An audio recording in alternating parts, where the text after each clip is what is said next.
Hi, my name is Sarah Price. I'm a psychological services practitioner with St. Nicholas Hospice, and I am joined by my colleague.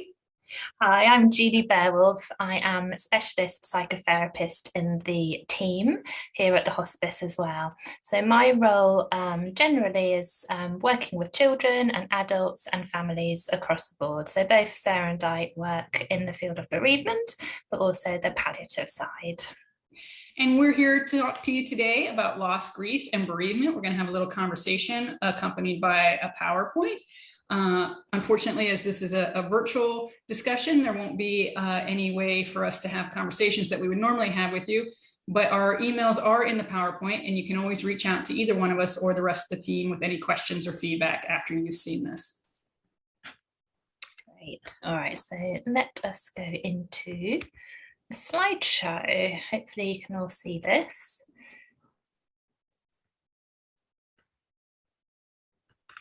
Can you see it, Sarah? It's not in slideshow yet. Can you see it now, Sarah? There we go. Okay. So again, we're talking about loss, grief, and bereavement today. And our email addresses, as you can see, are on the first slide. We're also going to talk to you about what our session aims are. So what we really want to talk about today in our conversation is we're hoping when we're done, you'll understand how we react to how people react and behave in grief, to question if different modes of death affect grief, to consider different models of grief. We're going to talk a bit about the child's perspective, and we're going to offer you a toolkit of what to say and what not to say. So let's just take a moment before we do start going into the material. Let's take a moment to consider your losses too. So usually when we do these trainings, we like to kind of think about how you can look after yourselves, because it could be that you have experienced grief and loss in your own lives. So it's really important to think while you're doing the training that actually you can pause the training at any time and to think about self-care, how you can look after yourself, and how you can reflect about what you've learned and listened to. And if there's any team around you, if you are a colleague perhaps or working in an organisation, how you can use your team to support yourself as well. So part of the reason we have conversations around death and dying is to normalize the process of death and dying. And so here are some images that represent death in some form. And I think we all probably have unique reactions, don't you think, Julie?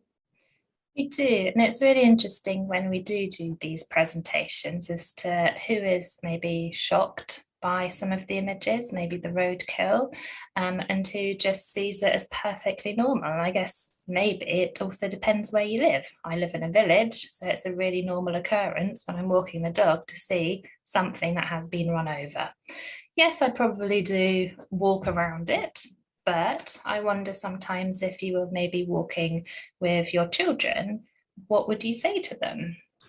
Yeah, and as a parent, we've had those conversations, and that what attracts me to the Snow White picture as well is so many fairy tales explore death and dying, and sometimes we have those conversations with our kids, and sometimes we don't, and sometimes they react well.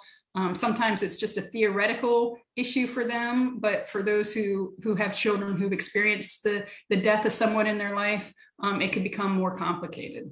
Mm-hmm. And just going back to the Snow White image, so Snow White is in her coffin, she looks absolutely beautiful, doesn't she? And, in the storyline, the prince comes and he's devastated, that she's died.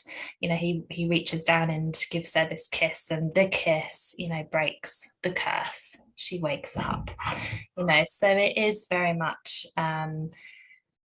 are we talking about death and dying? We are talking about death and dying, but then it doesn't happen as well in this particular story. Very magical. Very magical. But then going to the fish counter, that you might see when you go into your local shop, there are some fish with heads, some fish with no heads, but absolutely another opportunity to talk about what happens. This is nature. This is what happens in supermarkets. And again, thinking about our own reactions to it. And also, if we were with young children, would we openly talk about it? And Julie, as you know, I have a vegan in my household who would be very disturbed by this site. Not so disturbed that they can't go to the market and go to the shops, but that they've made a conscious decision not to partake in that sort of thing. And so it shows you sort of that spectrum of how people react to living things dying. Mm-hmm. How would she respond maybe to roadkill? Have you ever come across that with her? Yeah, I don't think it's disturbed because I think that that to her that's a natural sort of death. It's not for the consumption of others. It's not purposefully for the consumption, personal consumption of somebody. So I think, and I'm talking about a teenager. That's when you start reasoning about why things die and what's a natural death and what's an unnatural death. And I know we'll talk more about that as we go through this conversation. Mm. So, but also just to think if people are working with children and this, they come to this training to think about how we might talk to children and young people, that actually the death of maybe a pet or an animal is actually sometimes the first introduction. So it's really about how we are able to introduce the topic in a way that isn't shocking, but it's a fact, and it gives the opportunity for discussions like we're having now. But then I guess, there's some pictures like this. We might see them in the newspaper, we might see them on the news, on the TV. We might see them as we, drive along the road, or we might be in that train, it suddenly stops, doesn't it? And it's that dreaded moment of, oh, what's happened? Or the annoyance as well, that, oh, why has someone jumped across the train track now? I'm late for work. It evokes lots of different feelings in people. Yeah, and these are very evocative photos for some people, for many people, and it's obviously quite purposeful that why we chose them because of what they are evocative of.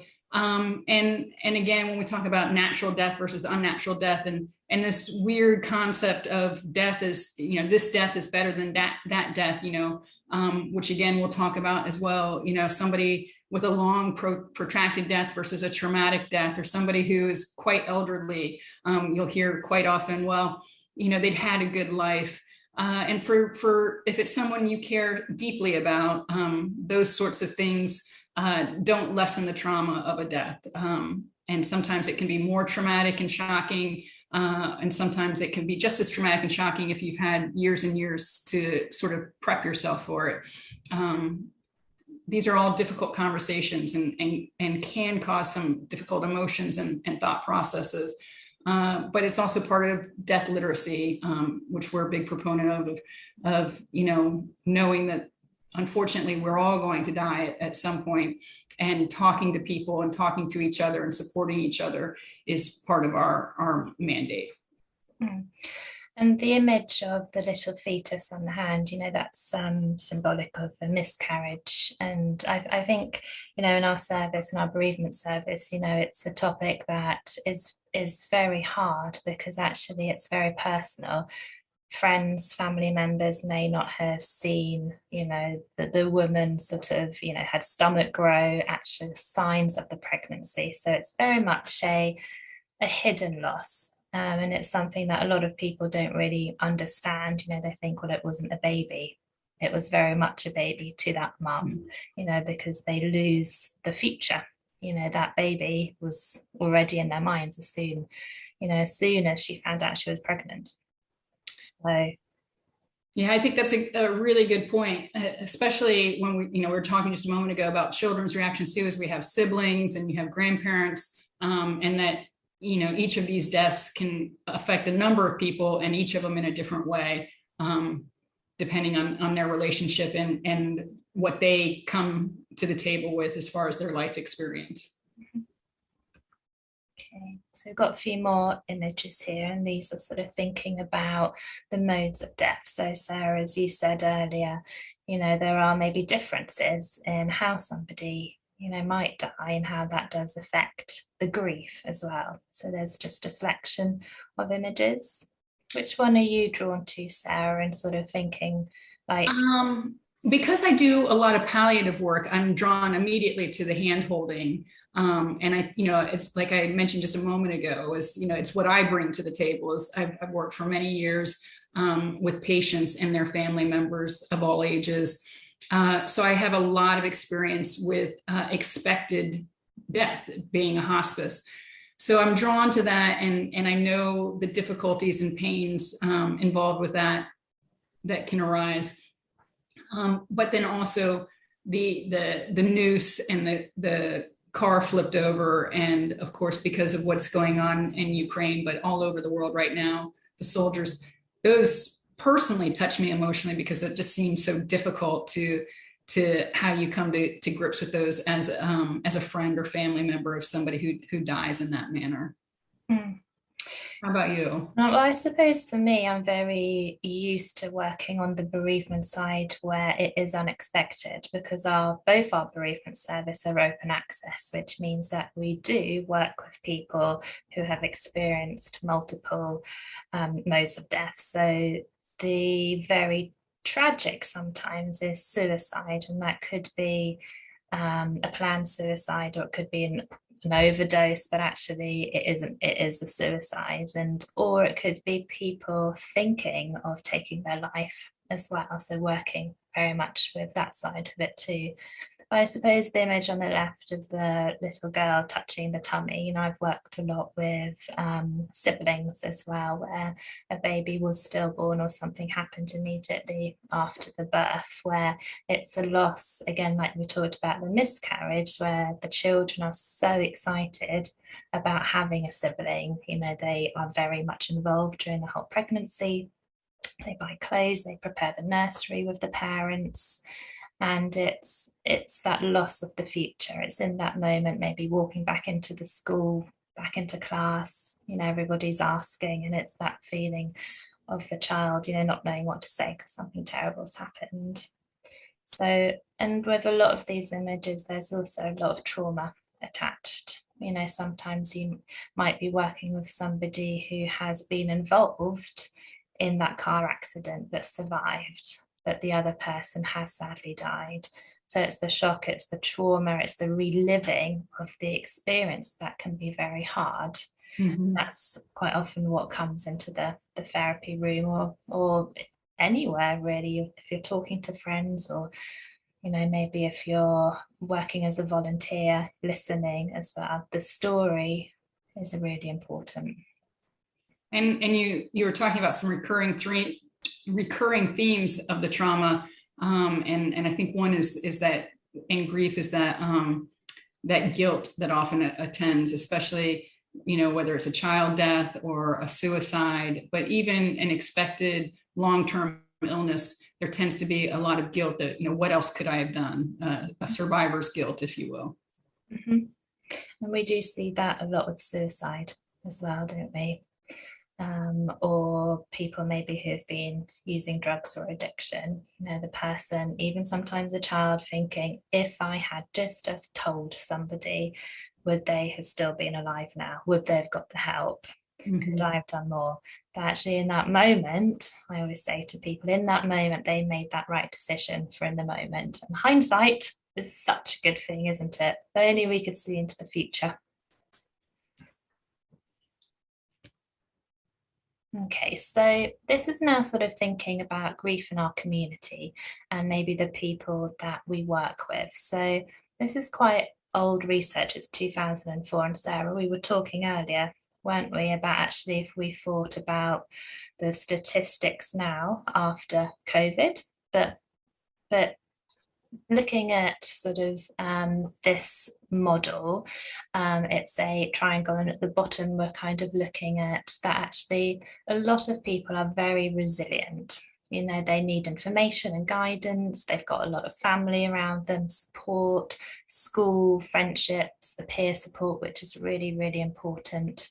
And most people who are very resilient manage without professional intervention, without coming to us, but they might perhaps go to one of our bereavement cafes where they seek out the peer support, and that's enough for them. You then have a small percentage of people who need organisations and bereavement service and have the counselling side of it, or the groups, where again it's normalising the experiences and they might recover from their grief.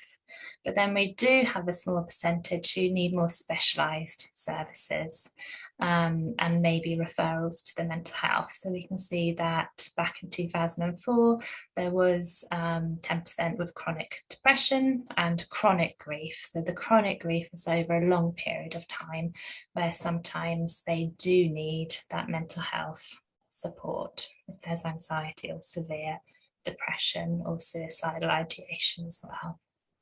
And I know one of the things I've learned is that, the idea of with a grief triggering some past grief. So perhaps I've worked with people who perhaps were a carer for a parent, and it isn't until they're a carer again for a spouse that that compounded grief really hits them and they come see us. Or sometimes when they experienced the death of say, a parent that they were caring for, there was so much going on at the time that they couldn't get the resources or the support that they wanted, and they kind of just moved on. And then something else happens that sort of re-triggers that grief. So we see all sorts of different kinds of needs and approaches. And as Julie, you were saying that, we are curious how those numbers change. So if anybody has any feedback, please reach out to us. And we'll do some research too. But I hypothesize that while the numbers might have shifted some, that they aren't so different. Maybe because of COVID, people haven't been as resilient the past few years because they've been knocked down so many times, but that they might be able to get back to that resilient point without too much effort. What we call sometimes like a little top up, where that they're basically resilient people who are just going through a really difficult situation, situational grief and situational depression that, but I don't know those numbers. So I'm curious.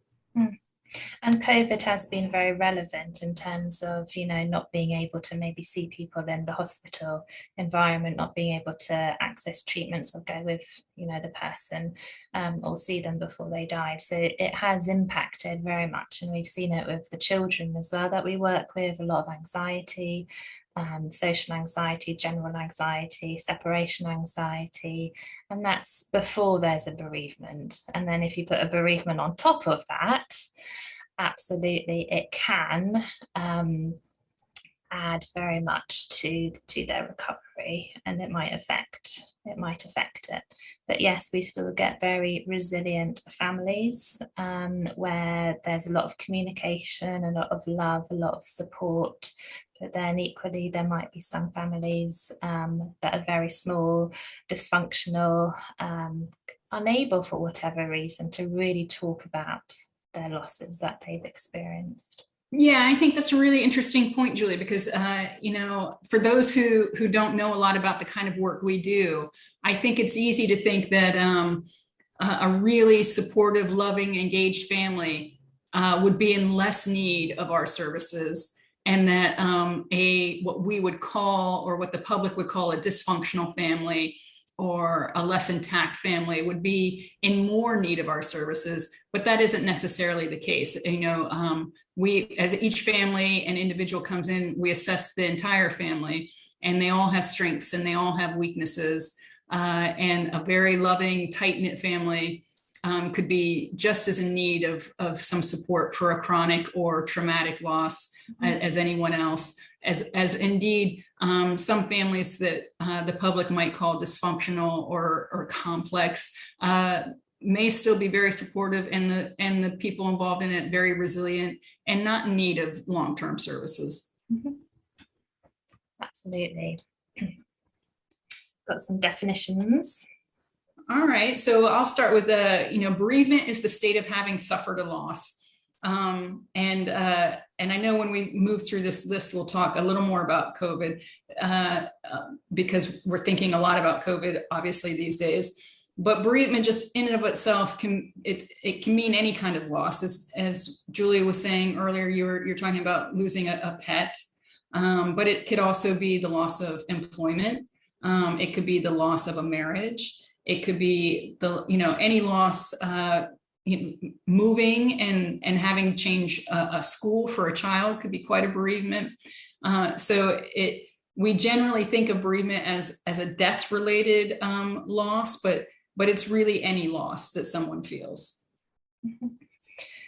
So then we've got the grief work that comes with it, and that's when we are dealing with the grief, and that requires the expenditure of physical and emotional energy.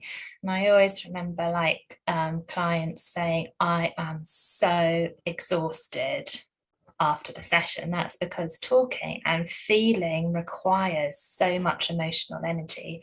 So it can be physical as well. They might feel it in their bodies, have headaches, unable to sleep, so then they're really tired, and lots of physical pains as well. But the emotional energy that is needed in grief, you can never, say to people enough that yes, this is really, really exhausting work. And I think you make a good point, Julie. That I know we're going to do another one of these conversations about anticipatory grief, which is something that we work with on the palliative side for people who are approaching end of life, or have a family member or a friend approaching end of life, and that anticipation of what's going to come. But we have ambivalent loss. If you have a loved one with a cognitive decline issue like dementia or Alzheimer's, you might be grieving them long before they die. You might begin the grieving process when somebody's diagnosed, or when again somebody has dementia or a cognitive issue where they no longer recognize you. And all of that is just really hard work, as you were saying, emotionally draining, and even if you don't need psychological support to do it, anybody who's been through it knows just that fatigue that can set in. And next is mourning, which is the cultural response to grief, which goes back again to our COVID situation. In our culture, funeral rites and funeral services are a norm, and those were severely disrupted during the time of COVID. So I think unfortunately, because of COVID, people really understand the importance of those mourning rites more than they maybe did before COVID, when it was just a natural part of their mourning process. And of course, different religions and different cultures have different mourning rites, which might be a very quick burial, burial versus cremation, or cremation versus burial, as well as it could be, the music, the arts, anything that people practice. But they can also be incredibly important psychologically to go through those steps of saying goodbye, of recognizing the loss that you're feeling, and getting that closure, as we say, can be very difficult without going through some of those processes.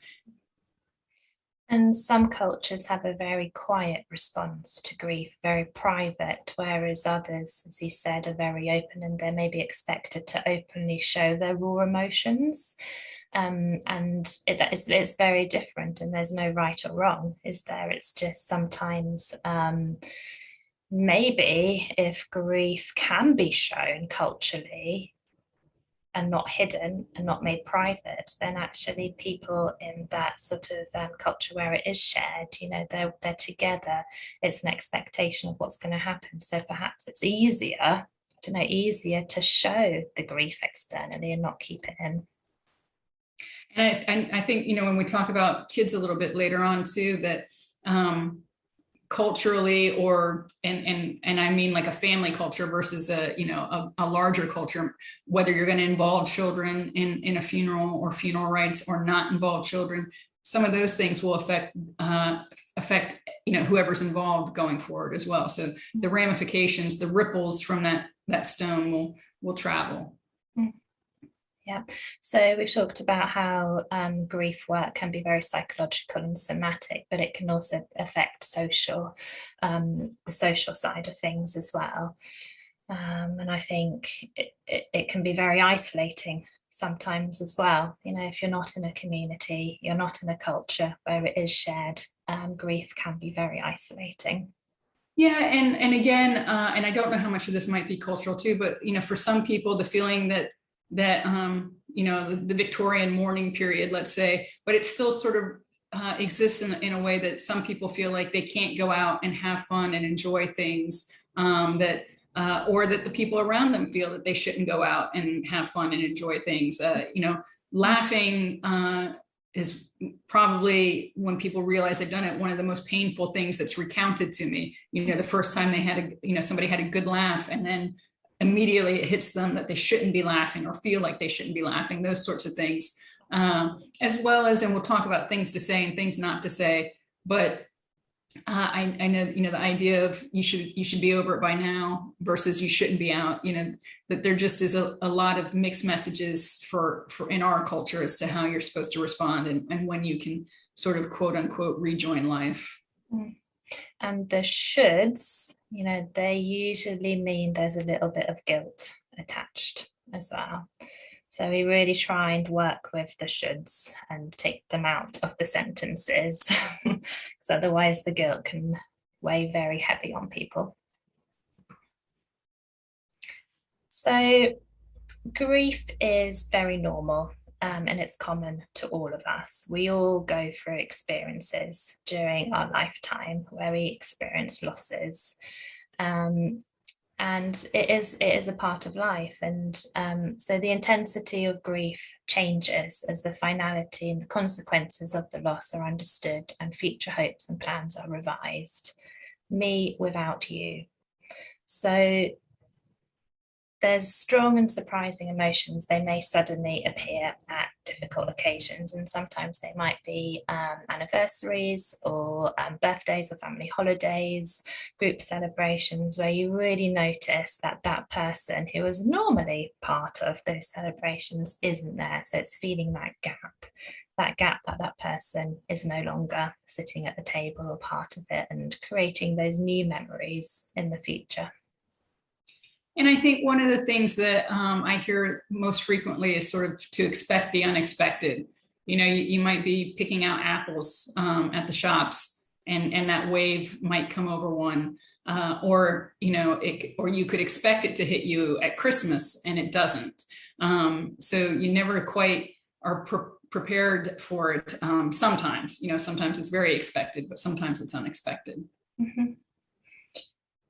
So it's adapting, isn't it? I think, we've talked about how grief changes, and it does change because no day is the same. Even if you're feeling really low and sad, if we break the day down and the hour down and the minute down, actually, even in that minute, there will be a change in how sad you feel. So there's always changes. And I wonder if people, Sarah, may be thinking, oh, I've had a bereavement and my grief never goes away. What we're saying here is it's change. And we'll talk a bit later about different models.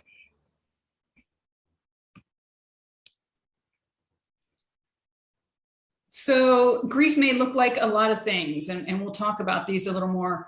Yearning, searching, sometimes it's searching for meaning, searching for purpose, trying to find your place in the world again, low self-esteem, anguish, loneliness, especially if it's the loss of a partner. But it doesn't have to be a loss of a partner for that loneliness to be there, for, the loss of a child, that feeling of just them not being there and being so alone in what you're feeling. Confusion with concentration and memory difficulties. Any sort of difficulty, trauma is going to mess with your brain functioning.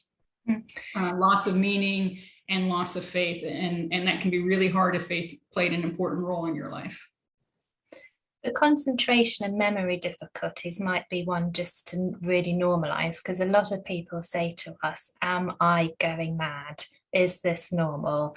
Is this okay? I can't do my work. I'm going to have to go to HR and say, I can't do this job anymore. I'm going to have to leave. But actually, it is really, really normal that the processing in the brain changes, because, as we've said earlier, the emotional side of grief is so time consuming and uses up so much energy. So there's just so much going on inside that concentration will be affected. Absolutely. Yeah. And I think, what I hear a lot too is, reading for pleasure, reading for vocation, that if it's anything deeper than a magazine article or a media report, but actually trying to read a book or a textbook, the concentration just isn't there, the ability to focus and sort of digest in your brain what's going on. Absolutely. So there might be that loss of interest as well in doing the sort of things that maybe they used to do and just not wanting to. And that might be because of the concentration, or it might be actually because they are feeling that loss, the depression. They might also pick up more illnesses as well. So we know that our immune system is lowered when we're grieving. And being ill constantly, you just want to just sit in bed, don't you, and just hide away. And sometimes we do hear people feel that there's no way out, and how can they possibly want to think about a future with the person who has died. So that can sometimes lead to the suicidal thoughts, and of course the loss of confidence in who they are. Mm-hmm. Yeah, I think that ties in with the loss of meaning, don't you? That if you have lost whatever your loss might be, your work might not be meaningful for you. If you're in school might not be meaningful for you anymore, and then you're not doing well at work or school or just in life in general, and that will knock your confidence. So these are some other experiences that people might go through. So the sleep disturbances, quite a lot. It's a change into your normal sleeping pattern. So it might be that somebody says, oh, they're just so tired, but they're sleeping so much more. They might be going to bed at 7, 8 o'clock because they can't bear the loneliness of the evenings and being alone in bed perhaps, and they want to just sleep and sleep and sleep. They sleep in the day. It's almost like a distraction, isn't it, an avoidance to their pain. But then equally on the other hand, it might be that they just can't get to sleep, or they're waking up early, or they're waking up in the night, they're having bad dreams, they're thinking about the person, they're overplaying things, overthinking, and they just can't sleep. And appetite disturbances, is the same thing. It could be, one or the other. Perhaps just eating out of boredom or distraction, and then also the possibility of the others, not being bothered to eat, not having the energy to make a meal or go to the shops, or having no appetite. And so, of course, either one of those is going to affect your physicality, lethargy, and ability to get moving and doing that sort of thing. Mm-hmm. And that absent-minded behavior, I think that goes back to what Julie, you were talking about just a moment ago, is sort of that lack of concentration, lack of focus, and of course, if you have a lack of meaning, if you don't have a intent or purpose for your focus, it becomes that much easier. But it's also something chemically going on in the brain. And then there's the social withdrawal as well that we've talked about, and that could be for many different reasons. Maybe not wanting to leave the house, maybe finding being out in public too much, too noisy, too busy, not having anybody to go out with anymore. So lots of different reasons. We've talked about the dreams, and sometimes people do avoid reminders. So it could be if maybe they died in the hospital, that actually driving past the hospital on the way to work is the quickest route, but they will go the long way round, even if it's an extra 20 minutes, so that they don't have to drive past that hospital, because all the emotions just come back as if it was that day. And talk a little bit about the searching and the calling out. So that can be right at the start sometimes, where people haven't really accepted that the death has happened. So the reality, it's a really, really normal thing to happen, where you're just looking for them, and it's that longing, it's the longing to be with that person, can't believe it's happened, it hasn't happened. But also it could be further down the line when you really want to call the person, you pick up your phone, you dial the number, and then you realize, oh, they're not going to answer the phone, but it's still that sense of connection, that sense of longing as well. And I've been told stories about from carers about, you know, getting up in the morning to go in and check meds, or getting up in the morning to go make a feeding. You know, some of the tasks that were associated with caring for someone who before they died, still carrying on some of those tasks after the person's died, because, you know, it's just habit, and it takes them a minute to kind of jar themselves back. Because it's so much part of their routine, isn't it? And then restlessness and overactivity. Again, it's sort of, you know, a way of distracting the mind and distracting itself by being busy, but it can become troublesome if it's done to an extreme, not being able to sit still and sit with the thoughts that are a bit intrusive. And crying and sighing.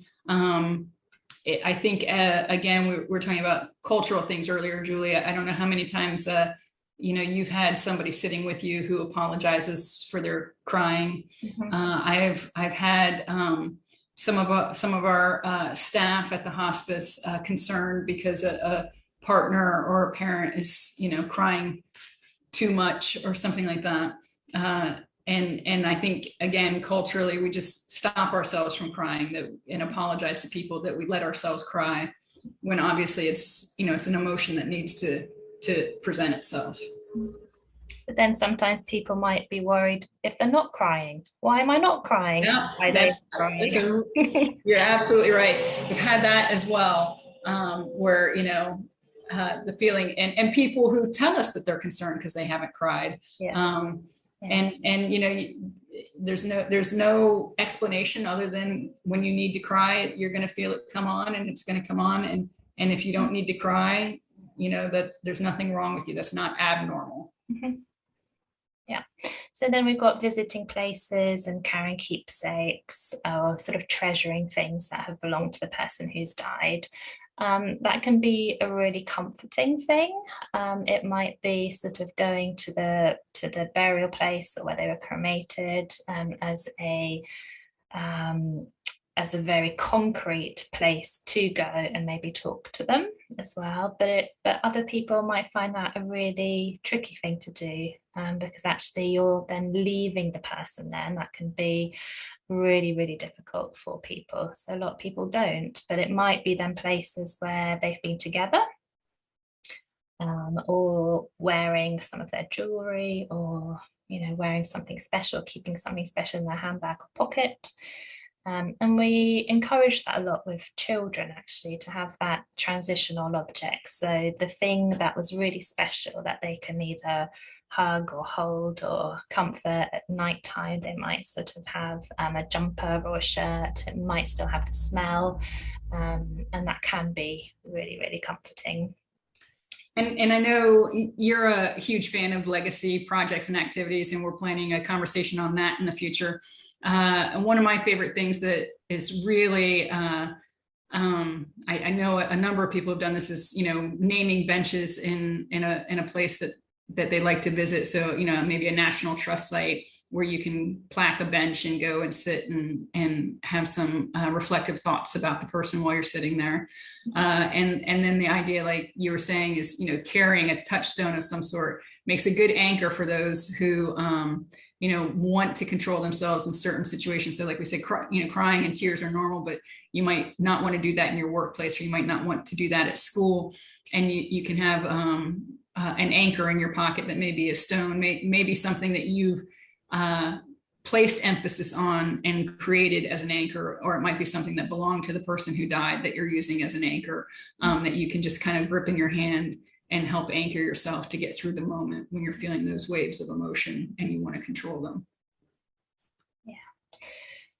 So that actually leads nicely on to sort of maybe how we think about children, and are they different to adults in terms of how they are grieving. So if we think about a child and their caregivers, and how the caregiver just feeds lots and lots and lots of love, and the child's love tank is then topped up, and they have those really good feel good chemicals inside them when they have a hug, when they run back to the caregiver as a secure base, as to sort of confidence as to, yes, I can do this, yes, you can do this, and they run off again.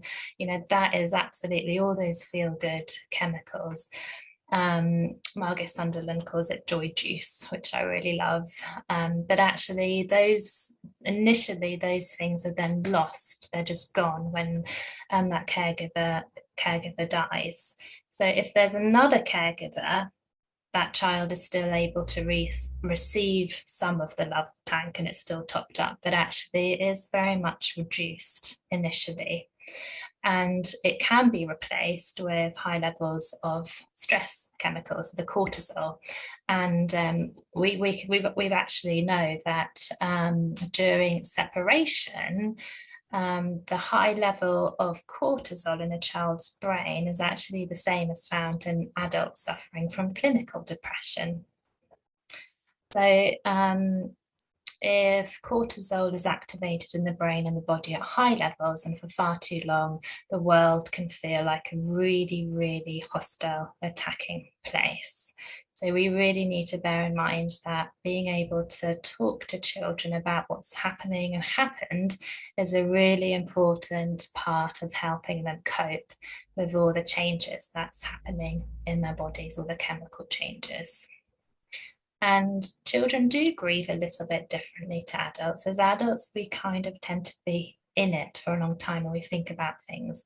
But children are really good at, they puddle jump, so they can be in their grief for a very long time or for a very short time, but then they jump out of it, and it's quite surprising as an adult to watch how they can be fine and then not, and then fine.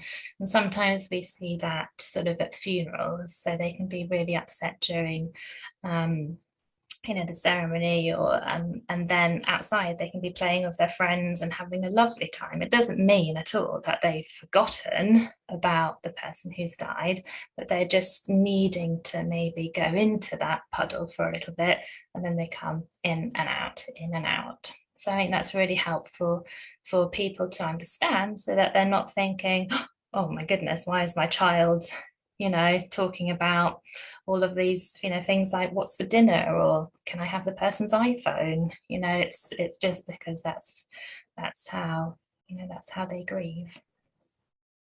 Yeah, I like the puddle jumping, and I've heard explain, that executive functioning, that frontal lobe of our brain is the last bit that's developed, and the executive functioning is that emotional control with that sort of thing. And so understanding that, a child's first response might be, well, and we'll get to this, I know, but, can we go to McDonald's? Can be very hard for an adult to hear when it's really just part of the brain processing and that puddle jumping. So another thing that can be quite surprising for adults to hear are some of the statements or questions that young children, but equally teenagers as well, that they might ask. So, why can't Santa bring my mummy back? Is something that we've heard. And that can be a really, really hard thing to hear, because Santa is able to deliver anything the child wants. So absolutely, it's working around their belief system, and actually believing in Santa, that you kind of lose hope. But also in faith as well. Faith is really important. So if God was real, he wouldn't have let my dad get run over, or something bad happen. A lot of, even as adults, we kind of maybe question our faith, and that can be another loss as well. Yeah, I think that's a really important point, Julie, is that it's children work on a different functioning level, but it is the same with adults.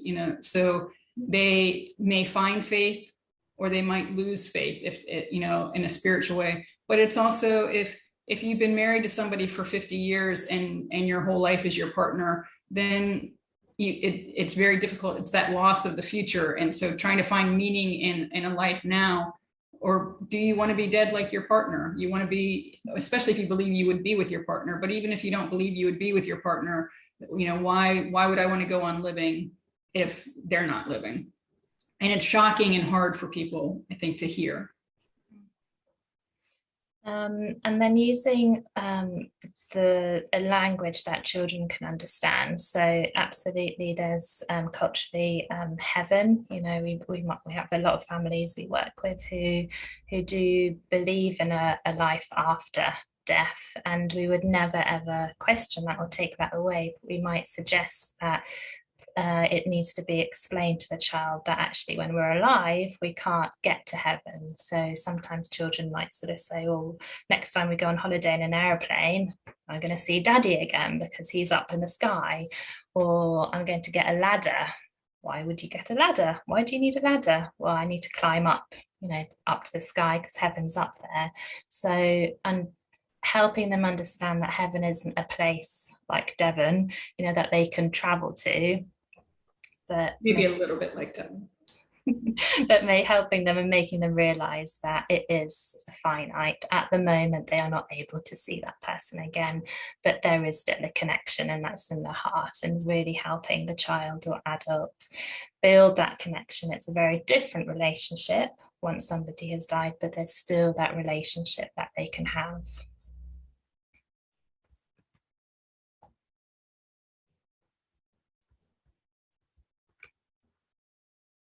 So much like, things that are said, both with children, young children, teenagers, and adults, there are physical behaviors. So self-medicating, you see the cigarette there, misusing medications or drinking, lying, stealing, emotional outbursts. These are all things to be expected on some level, and can be very difficult and frightening for the people who love them, friends and family and acquaintances and teachers and volunteers. And everybody grieves. So even babies, there's a little baby in that picture, isn't there? And, so even young babies, they're never too young to grieve, and they show it in their behavior. They show it in being more clingy to another person. They might not want to be put down, for their sleep. They might, not want to eat or drink their milk so much. So that, yeah, everybody grieves no matter how old, and lots of different behaviors there that you've mentioned. And what about for young children, Julie? Because I know we don't work with very young children. What about when they get to be a bit older?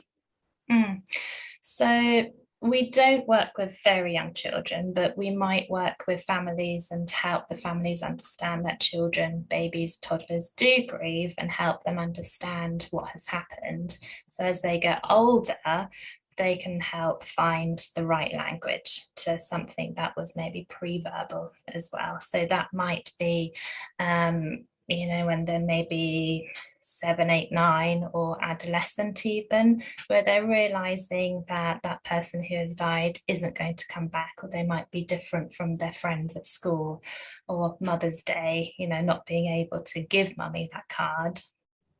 So there's lots of different reasons why a child might come back into our service, but sometimes it is because they've got more of an understanding of the feeling of loss. That is still in their body. They're children and adults. We feel things in our body, so that is still there, and it might just need to be expressed.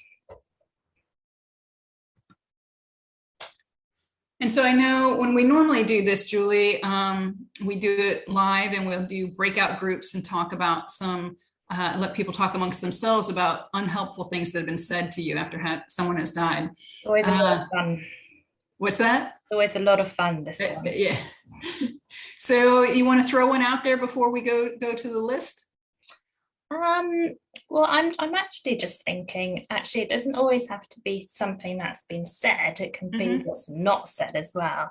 So I'm just thinking of When my dad died, I was probably like 12, 13, and the awkwardness of teachers not saying anything was, really, really unhelpful, really unhelpful.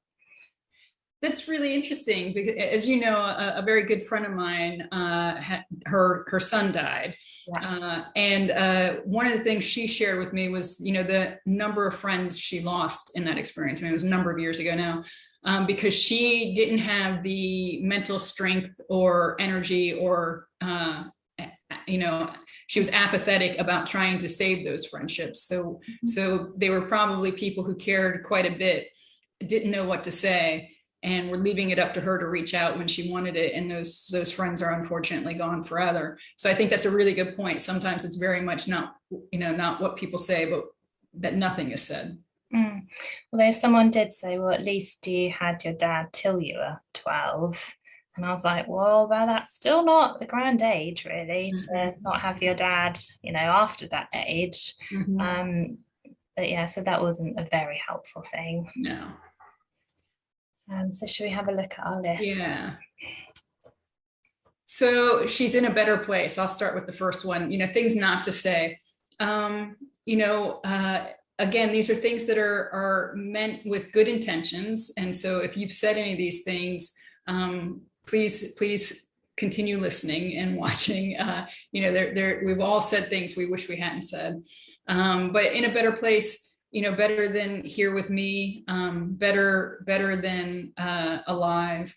And then again, if you're saying this to someone who is not faith-based, it's meaningless. If my faith tells me that no, she's actually buried in the ground and she's not in a better place, that doesn't help either. So it's and before going on too much further, because you're gonna be like, well, what do you do? We're gonna get to what you could say and what you can do, and it's always best just to listen, to be there. So in the examples before we came to the screen that Julie and I gave about people not saying anything, they also weren't present. So you can be present and not say anything. And my favorite one, as you know, Sarah, is I know how you feel. That is probably the one that I've heard the most from people, where there is so much frustration because actually nobody knows exactly what you are going through in that moment.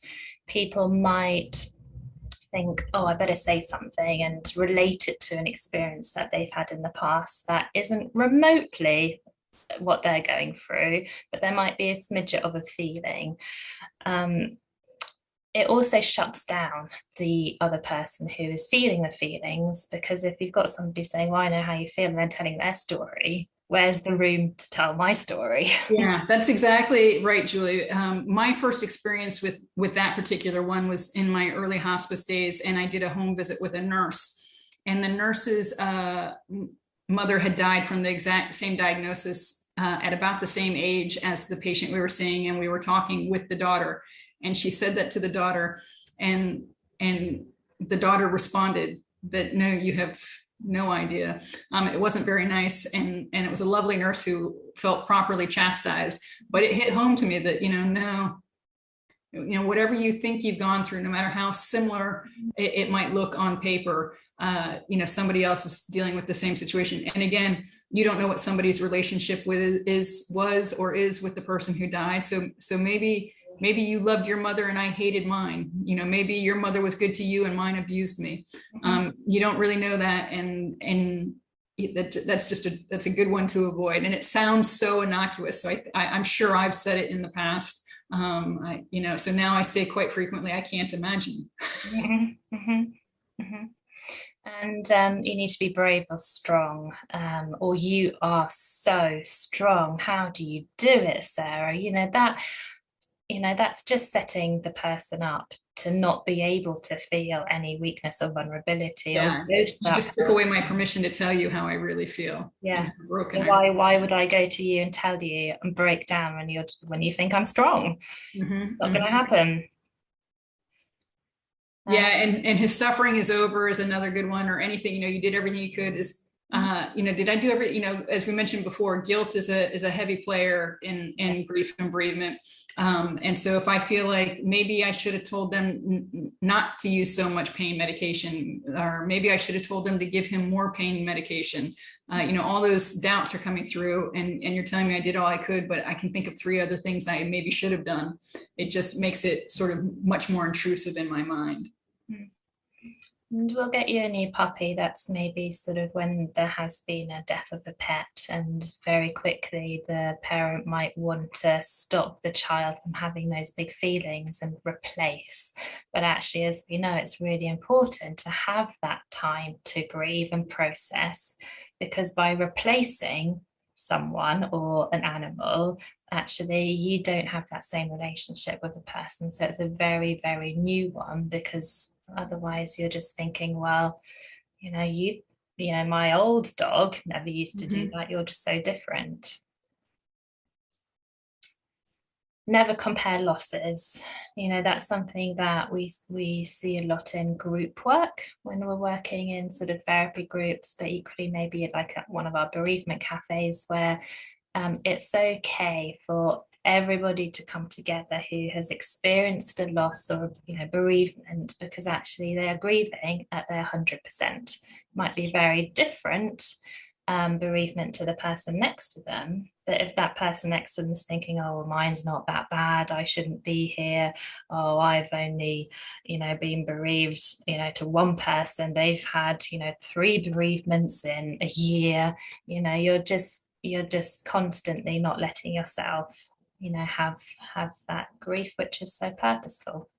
Yeah, and I think that's a really important topic that we encounter quite a bit, that comparing, and like you said, what it results in is not giving yourself permission to acknowledge, but your pain is your pain, and you have a right to your pain, and you don't have to minimize your pain, the expense the expense of yourself to justify somebody else's, that they can have their pain and you can have your pain, and they can both be terrible and awful, and you're allowed to feel what you feel. And it's the same like when you're talking about the death of a pet. If you have a pet that you're very close to, and your pet dies, and you're traumatized by it, and you need to take a couple of days off work, that's a real emotion. That's it's a real thing, and you do not need the self-talk of saying, yeah, but my neighbor's husband died, and so I'm really being a big baby about this. You feel what you feel, and your loss is truly your loss, and comparing it to others only minimizes your loss. Let's have a look at what helpful things have been said. Let's look at our little list. So this goes for, children, young people, and adults. So the importance of being allowed to say goodbye. Sarah, we mentioned with COVID that sometimes it was really difficult when we had numbers of going to funerals, that we had to choose who was allowed to go to funeral, and how that maybe affected the people who weren't allowed to go.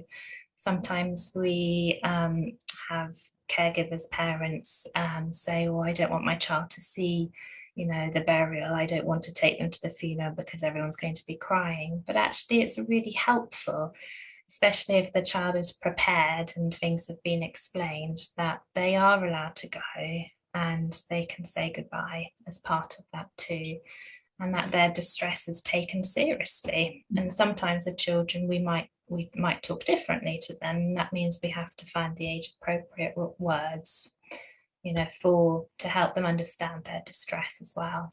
Yeah, I agree 100%, Julie. I think and like we said, talking about it with COVID, and for our part at the hospice, we work with care homes, we work with the palliative hospital staff, and of course our own medical staff, who sometimes may be the only one present, or some of our volunteers, our chaplaincy team might be the only people present for a death.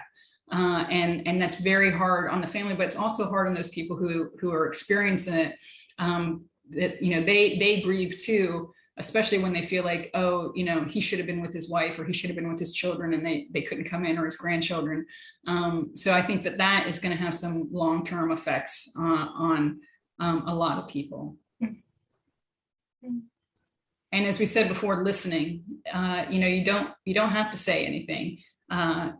You can say, I'm here if you'd like to talk. Would you like to get a cup of coffee? Would you like to get a cup of tea? And just let them say what they want to say and talk about what they want to talk about. From the work we do, Julie, I'm sure you've heard this too, is sometimes they want to go have a cup of coffee and not talk about their loss, whatever it might be. They want to go and talk about the football or talk about politics or talk about TV, and not have a distraction for a little bit of time. So you can follow their lead and ask them what they want to talk about. Mm-hmm. Yeah, absolutely. And then sometimes going back to concentration and things maybe not being processed or coming out as muddled. So it's really good to reflect back to the person telling their story, what you've heard, just to check that you've got it right. And then they've got a chance to maybe correct it as well. Showing empathy and compassion and understanding. There's a really nice clip on YouTube by Brené Brown, which we really love, don't we, Sarah, on empathy and versus sympathy. So it's we've put a link at the end of the PowerPoint, so that's maybe worth having a little watch. Yeah, and I really like the encourage them to feel emotional pain rather than cut off from it. Is what I tell people sometimes too, especially as we were talking earlier about, people who apologize for crying and not wanting to cry in front of people, is to either journal or whatever they can do to sort of center themselves in a place where they can let those emotions fly.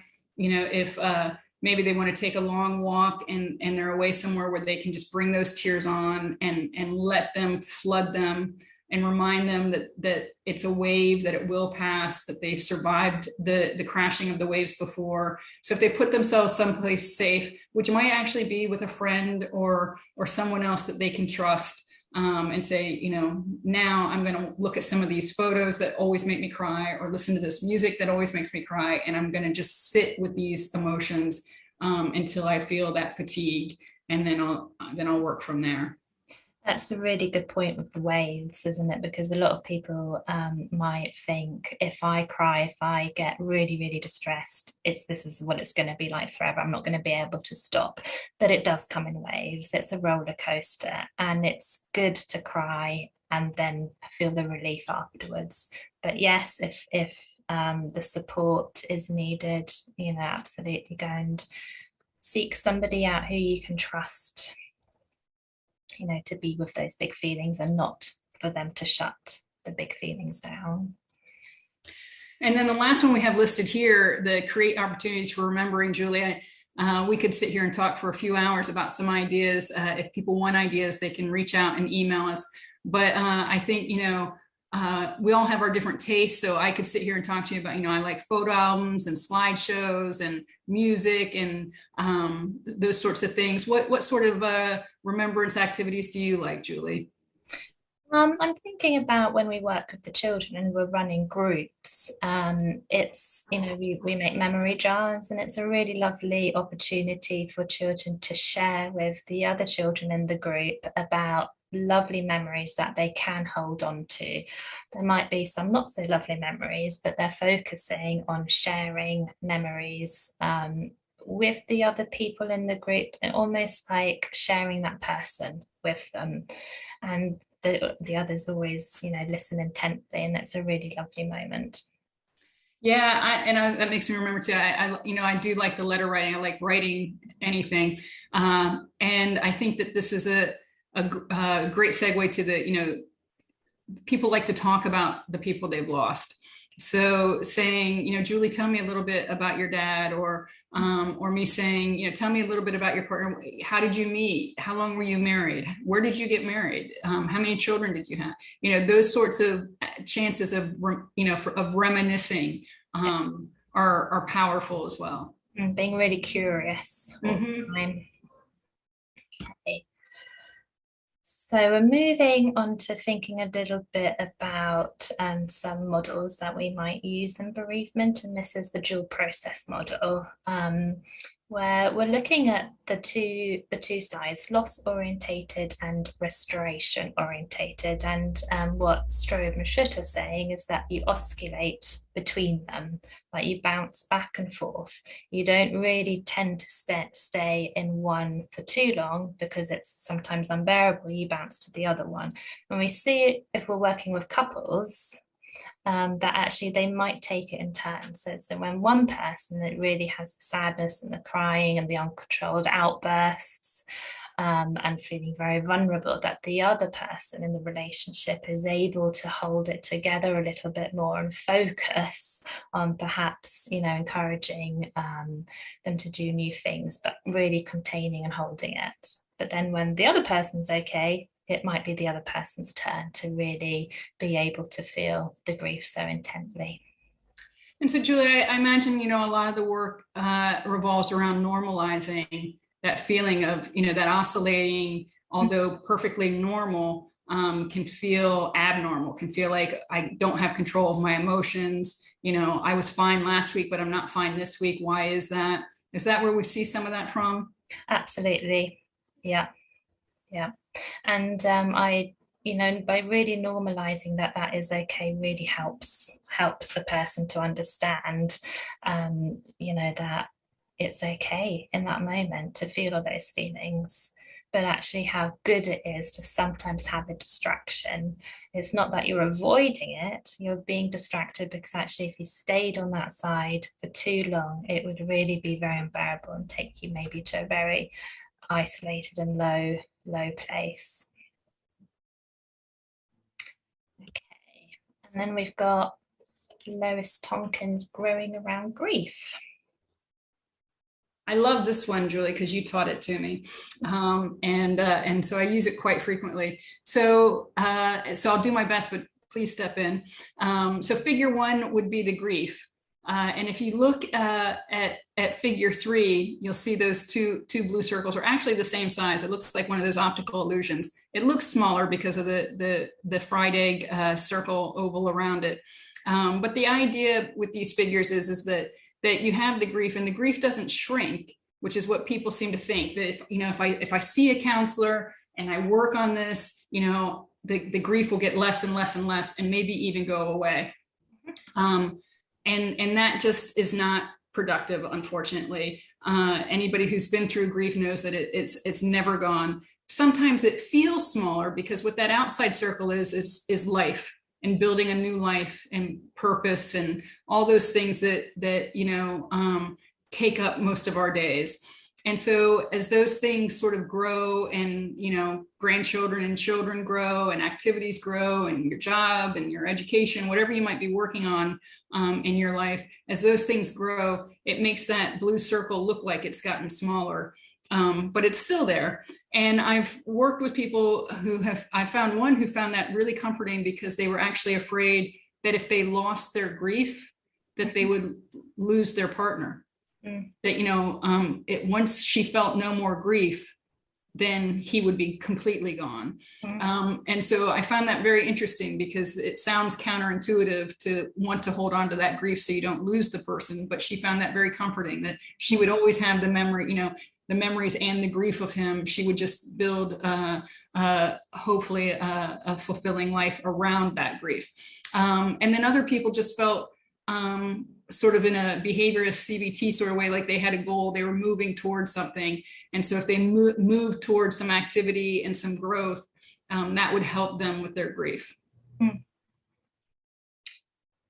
Also, what I like to add in is, so sometimes where it has been a traumatic bereavement, it might be that somebody had to do CPR. It might be that, somebody saw something traumatic happen, at the end, it might have been a blowout, lots of blood, lots of body fluids, something really, really horrible that you don't want as part of that grief that you carry forward. So I always suggest that actually it is possible to to work on and process the trauma within that grief so it can shrink a little bit, because actually the traumatic parts you don't want to carry forward with you. But the reason why we do carry it forward is to continue that bond, to continue that relationship. And sometimes it might feel like we've talked about that anniversaries or birthdays or family gatherings, that it might feel that you're back into figure one again, and it might feel that you can't access the support around. You kind of lose the things that you've been growing, but actually it's just temporary. It's just in that moment while you get through that day, and then actually you can see the wider picture again. But it's a good model. It's a good visual one as well. But then the continuing bonds, we've kind of talked about this throughout the presentation, haven't we? Sarah, you? Yeah, so the grief starts at diagnosis. I read a great journal article that I can't give you the name of, but it was from Linda, our CEO, gave it to me. And it's directed to medical staff, reminding medical staff that it's not a diagnosis, it's a trauma. Mm-hmm. And I love that, because anybody who's gotten any kind of palliative or terminal diagnosis, or even chronic diagnosis, their grief is starting then.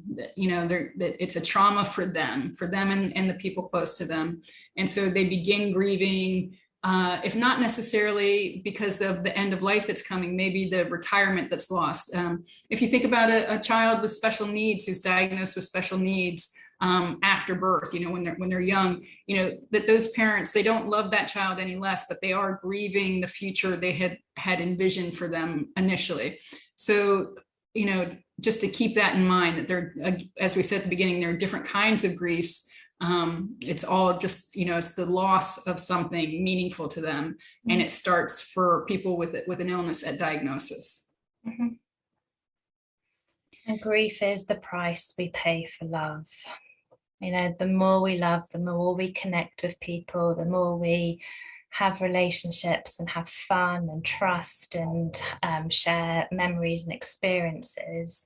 When that person is gone, you feel that, sometimes people say your part of your body is missing, and it's a horrible feeling, but it's because they were so much part of your life that we feel the grief. And it can be very messy, and it can even be messy when it wasn't a good relationship. So Sarah, you mentioned earlier that, sometimes it could be that you didn't have a good relationship with your mum, but that doesn't take away the grief, because the grief is the loss of maybe having that mother figure in your life that you never had. And then when they've died, it's taken away. So it's cut short. And it's the complexity in those sorts of relationships. Maybe it was a spousal relationship where there was domestic violence, that there's no longer an opportunity to remedy that. So maybe that opportunity was never going to present itself, but you always had a dream that would be a better relationship. And now there's absolutely no way to fix that relationship. So yeah, things can get really complicated and really complex, because we're complicated and complex beings. And, as I was talking about a client I had before, that grief keeps us connected to them. We don't want to forget. And that's why I said, people like it when you ask about the person who's died, and ask about what their life was like and who they were, because we want to stay connected to them. I've never had somebody come in and say, I just wish I could forget about this person. We want to stay connected. We want them still with us in some manner, shape, or form. And that's where the transitional objects that we've already talked about come in, and the language. So moving on versus moving forward. So the moving on is like, well, how can I possibly move on? But actually, if you change it to moving forwards and still being able to live your life, because you are alive still, and that gives more hope and possibility, in being able to live without the person, but being able to hold them in your heart and keep that relationship going in a different way. All right, so I think this one, I love this one, you love this one. All the stages, all the books, lots and lots of different feelings, but actually on the right is the experience of what it might really feel inside when somebody comes to you with all the messiness of grief. It's not clear cut, it's not clean and tidy and neat and step by step, stage by step. It is a mess. I don't know if that's reassuring or depressing, but it is what it is. And depending on the day, depends on whether it's reassuring. And again, it's normalizing that, because you can imagine if your day internally feels like that, if your brain internally feels like that, it's hard to believe everybody else's day looks just like that and everybody else internally feels just like that. And so it's helpful as a friend or a colleague or a professional to tell somebody, yeah, that's what it looks like, and it's a mess, and that's how it is for everybody, and that's perfectly normal. Perfectly normal. So we are coming to the end of our conversation, and there are a few resources to what we've referred to, the link as well.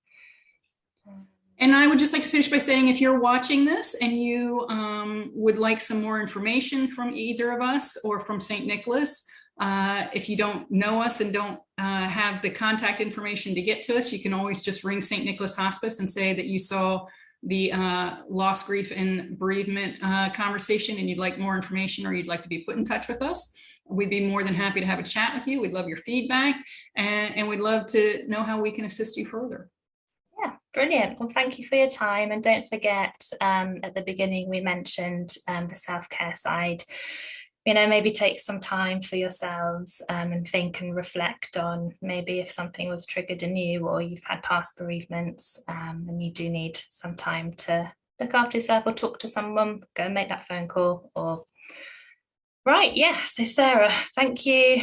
Thank you. Thank you, everybody.